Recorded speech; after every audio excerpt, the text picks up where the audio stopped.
বিভিন্ন জায়গায় কিন্তু প্রচারে গিয়ে বলেছিলেন ঘাটাল মাস্টার প্ল্যান 2026-এর মধ্যে আমি করব, কিন্তু ভোটে জয়লাভ হওয়ার পরে কিন্তু ঘাটাল মাস্টার প্ল্যান নিয়ে কিন্তু দীপক অধিকারী তোড়জোড় শুরু করে দিলেন।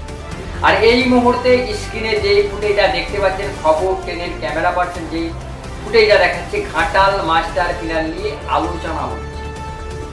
দীপক অধিকারী মানুষের কাছে যে প্রতিশ্রুতি দিয়েছিলেন যে আমি রাজনীতিতে এসেছি ঘাটাল মাস্টার প্ল্যানের জন্যই, তবে আমি ঘাটাল মাস্টার প্ল্যান করব, রাজ্য সরকারের টাকা দেই ঘাটাল মাস্টার প্ল্যান হচ্ছে।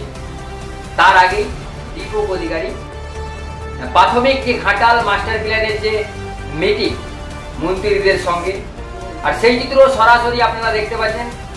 দীপক অধিকারী একের পর এক প্রতিশ্রুতি কিন্তু ভোটের পরেই, জিতার পরে কিন্তু পূরণ করতে চলেছে ঘাটালবাসীর লোকসভা নিয়ে। আর ঘাটালবাসীর লোকসভায় সব থেকে গুরুত্বপূর্ণ ঘাটাল মাস্টার প্ল্যান। আর দীপক অধিকারী জিতার পরেই ঘাটাল মাস্টার প্ল্যান নিয়ে তোড়জোড় শুরু করে দিলেন। রাজ্য সরকারের টাকাতেই ঘাটাল মাস্টার প্ল্যান হবে। আর এই মুহূর্তে সেই চিত্র সরাসরি দেখতে পাচ্ছেন খবর 10-এর স্ক্রিনে।